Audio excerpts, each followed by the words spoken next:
नमस्कार, मेरा नाम सुहेल है और मेरे साथ हैं मुर्तज़ा। और आज हम बात कर रहे हैं पाकिस्तानी फौज की। इनफैक्ट पाकिस्तानी फौज की भी बात नहीं कर रहे हैं, हम बात कर रहे हैं पाकिस्तानी फौज में जो पैनिक मचा हुआ है। असल में बातें तो बड़ी बड़ी कर दी, 2-4 दिन से बड़े अग्रेसिव मोड में थे कि अरे हम देख लेंगे, अरे हम ये कर लेंगे, लेकिन अब असलियत खुलती जा रही है और अटैक से अब डिफेंस में चली गई है पाकिस्तानी फोर्स। सही कह रहा हूं? बिल्कुल, पाकिस्तान की फौज में मूवमेंट जो है जबरदस्त हो रही है। नॉर्थ साउथ, साउथ नॉर्थ सब चल रहा है वहां पर। और पाकिस्तान के बॉर्डर वाले इलाके हैं, खासकर जो उत्तर में सियालकोट है, गुजरांवाला है, लाहौर, वहां पर एयर डिफेंस की जो है बहुत ज्यादा मूवमेंट देखी गई है। और पाकिस्तान ने जो चीन से मिले जो रडार सिस्टम है या फिर जो उसके एयर डिफेंस सिस्टम है वो वहां पर एक्टिव कर दिए हैं और उनको लग रहा है कि कुछ ना कुछ होने वाला है। देखिए, कुछ ना कुछ होने वाला, ये तो हम पहले दिन से सुनते आ रहे हैं कि पाकिस्तान ये बार बार इंडिया पर आरोप लगाने की कोशिश कर रहा है, लगातार इस तरह से पोर्ट्रे करने की कोशिश कर रहा है कि भाई कुछ तो होगा, कुछ होगा, कुछ होगा।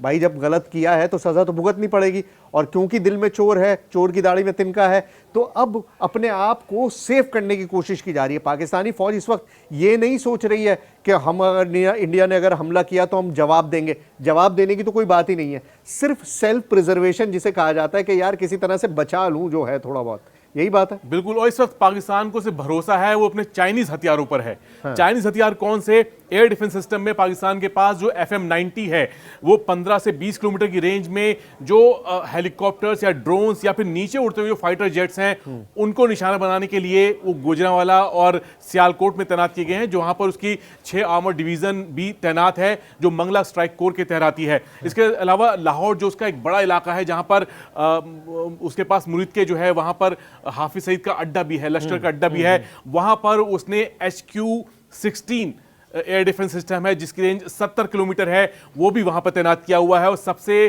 खास जिसे पाकिस्तान S-400 की टक्कर वाला एयर डिफेंस सिस्टम कहता है, HQ-9 जो चीन से लिया गया है, वो कराची में तैनात किया गया है। और कराची में क्यों तैनात किया गया है वो भी मैं आपको बताऊंगा आगे। हाँ। देखिए, अब S-400 का जिक्र मुर्तज़ा ने किया। S-400 रूस का बनाया हुआ मिसाइल डिफेंस सिस्टम है, दुनिया का सबसे एडवांस सिस्टम माना जाता है। और उसके मुकाबले में पाकिस्तान किनको लगा रहा है? चाइनीज एयर डिफेंस सिस्टम्स को। और चाइना के प्रोडक्ट्स के बारे में जो हम जानते हैं, जो हमें पता है, वो तो यही है कि चले तो ठीक और नहीं चले तो कोई वारंटी नहीं। देखिए, इसमें चाइना के भी वो front line air defence system है। हाँ। तो हम इसका मजाक बना सकते हैं, लेकिन युद्ध में वो हथियार नहीं उतारा जाता जो साबित ना हो। हाँ, जो साबित नहीं हुआ होगा डेफिनेटली। तो अब इसमें यह है कि उसने जो एयर डिफेंस सिस्टम है हाँ। वो इस लिहाज से उसने तैनात किए हैं कि उसे पता है कि बालाकोट जैसी एयर स्ट्राइक पिछली बार जब की गई थी तो वो LOC की तरफ से की गई थी, लेकिन बालाकोट जो कि पाकिस्तान के इलाके में आता है वहां पर स्ट्राइक की गई, यानी पाकिस्तान के मेन लैंड पर स्ट्राइक की गई थी। तो इस बार भी क्या इस तरह का हमला हो सकता है? और क्योंकि पाकिस्तान का जो आतंकी हाशिम मूसा है वहां के SSG में तैनात रहा है। अच्छा। वहां कमांडो रहा है। अच्छा। तो एक तरह से ये पाकिस्तान की फोर्सेस का हिस्सा रहा है, ये कोई नॉन स्टेट एक्टर नहीं है। हाँ। कि हम आतंकी कैंप की बात करें या आतंकी गिरोह की बात करें, ये एक SSG कमांडो है जिसने पहलगाम में यह हत्याएं की हैं। तो टारगेट क्या पाकिस्तान की कोई मिलिट्री इंस्टॉलेशन बन सकती है?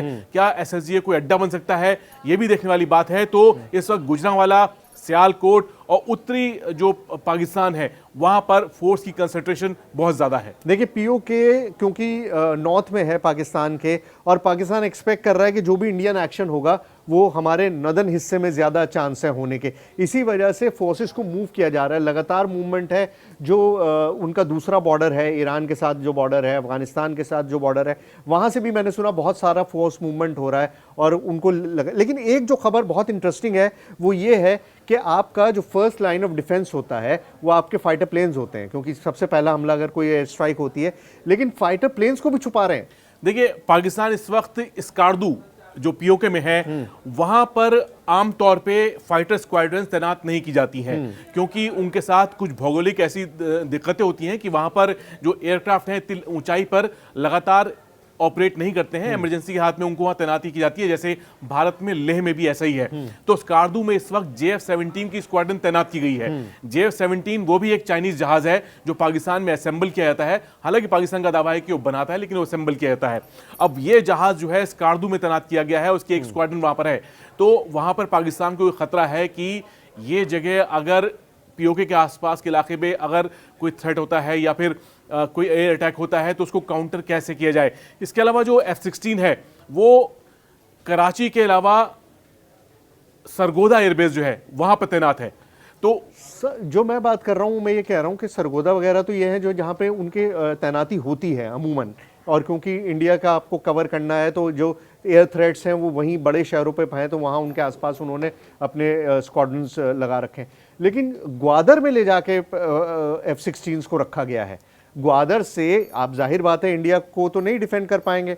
इंडियन अटैक को 1500 किलोमीटर दूर आप ले गए LOC से, तो वो जाहिर है वो आप यूज में नहीं ला पाएंगे। देखिए कराची एक सॉफ्ट टारगेट साबित होगा, हाँ। हो सकता है वो इसलिए क्योंकि कराची ये समझिए कि लाइफलाइन है, पाकिस्तान की लाइफलाइन है, और वो हिंदुस्तान के निशाने पर है, हमेशा रहेगी निशाने पर अगर युद्ध होता है तो। और कराची के साथ ये है कि कराची में इस वक्त पाकिस्तान ने जो खबरें हैं कि HQ-9 एयर डिफेंस सिस्टम तैनात किया हुआ है, जिसका वो मुकाबला S-400 से करता है। इसकी रेंज करीब 300 किलोमीटर है। अब इतनी जो हाई एंड सिस्टम जो है वो वहां पे इसलिए तैनात किया गया है क्योंकि उसे मालूम है कि अरब सागर की तरफ उसको बहुत ज़्यादा प्रोटेक्शन की ज़रूरत है, क्योंकि भारत का अगर हवाई हमला हुआ तो युद्ध के हालात में वो कराची पर या उसके आसपास अगर होता है तो वो ऐसे ही long range air defence system का वहां पे इस्तेमाल करेगा, क्योंकि उसकी नेवी जो है उसकी वो एक कमजोर कड़ी है पाकिस्तान की। ऐसे में उसे एक बेहतर सिस्टम चाहिए जो उसको गार्ड कर सके कराची के आसपास का एरिया। तो कराची आप समझिए कि सबसे बड़ा, जिस तरह से हिंदुस्तान की इकोनॉमिक राजधानी मुंबई है, उसी तरह से पाकिस्तान की इकोनॉमिक राजधानी कराची है। और वहाँ जैसा मुर्तज़ा ने बताया कि एक सॉफ्ट टारगेट है अरेबियन सी में, जो हमारे एसेट्स हैं उनसे हम आसानी से निशाना बना सकते हैं। लेकिन ये बताइए कि लाहौर भी स्ट्रैटेजिकली इंपॉर्टेंट है, बहुत करीब है, बहुत आसानी से उस पर कई बार फौज वहाँ तक पहुँची भी है। 71 वॉर में भी फौज लाहौर तक, आउटस्कर्ट्स तक पहुँच गई थी। देखिए लाहौर जो है वो पाकिस्तान के लिए एक ये कहें कि बहुत बड़ी इज्जत वाली बात है। अमृतसर से ज़्यादा दूर नहीं है वो इलाका, लेकिन वो बहुत ज़्यादा प्रोन है युद्ध के हालात में। उसको आराम से वहाँ पे भारत की फौज पहुंच सकती है, पहले किया हुआ ऐसा। अब उसको गार्ड करने के लिए इस वक्त जो गुजरांवाला है वहां पर इनकी जो 30वीं कोर है उसको मजबूत किया जा रहा है। वहां पे गुजरांवाला और POK, यहाँ पे इन दो जगहों पर पाकिस्तान में खैबर पख्तूनख्वा और पंजाब के जो बाकी हिस्से हैं वहां से फौज जो है वो डाइवर्ट की गई है, इन जगह तैनात की गई है। और इसकी एक बड़ी वजह जो है वो मंगला स्ट्राइक कोर भी है, जो भारत के निशाने पे हो सकती है। जैसे मैं फिर कहूं, युद्ध के हालात में मंगला स्ट्राइक कोर जो है वो टारगेट पे रहेगी।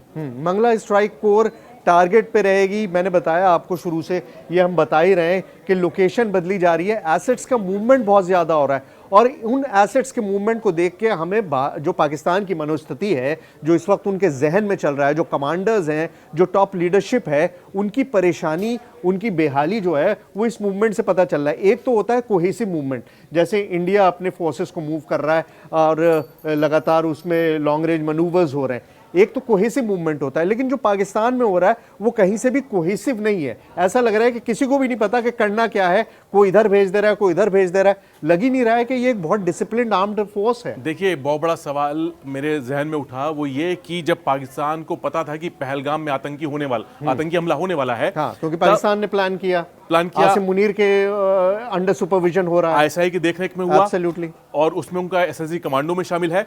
तो ऐसे हालात में जब पाकिस्तान को चीजें मालूम थी, वहां के टॉप कमांडर्स को इसकी जानकारी थी, तो उनको यह भी मालूम था कि अगर ऐसा हमला होगा और इतनी बड़े तादाद में पर्यटकों की हत्या होगी तो इसका बदला कैसे लिया जाएगा, और अगर भारत की तरफ से कोई एक्शन होता है तो उनकी काउंटर तैयारी क्या होनी चाहिए। वो पाकिस्तान वहां पे गच्चा खा गया, एक तरह से देखा जाए तो वह पाकिस्तान वहां वो चीज मिस कर गया। यहाँ पर या तो गच्चा खा गया या ओवर कॉन्फिडेंस में था, लगा कि ठीक है यार हम करके निकल जाएंगे, तो देखा जाएगा। अभी जो जिस तरह का जियोपॉलिटिकल हालात हैं, एक यूक्रेन में जंग चल रही है, रूस की बहुत लंबी हो गई है, और गाज़ा में चल रहा है, ट्रंप जो है वो चीज़ों को बचाने की कोशिश कर रहे हैं, बार बार ये कह रहे हैं कि ये सही तरीका नहीं है। उसके अलावा जो ओवरऑल इकोनॉमिक हालात हैं पूरी दुनिया में, जिस तरह से टैरिफ वॉर चल रहा है, तो हो सकता है पाकिस्तानी कमांडर्स को और जो थिंक टैंक है उनको लगा हो कि इंडिया शायद उस पावर से रिटेलिएट नहीं करेगा। बट कहीं ना कहीं मिस्टेक हो गई, ये नहीं पता कि this is a new India. जो हर तरह के लिए तैयारी कर चुका देखिए है। सुहेल, इस टाइम इस वक्त भारत का जो मूड है वो तो ये है कि कोई हमला तो होगा।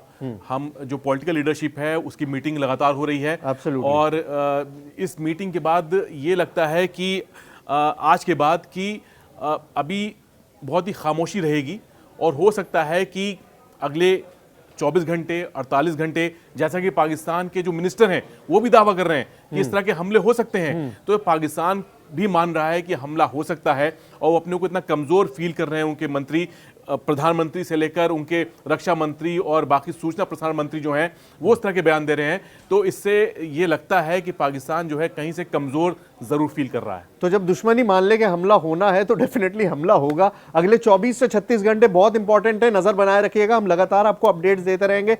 लेकिन ये समझ लीजिए कि पाकिस्तान में इस वक्त सिर्फ एक ही माहौल है और वो है भगदड़ का।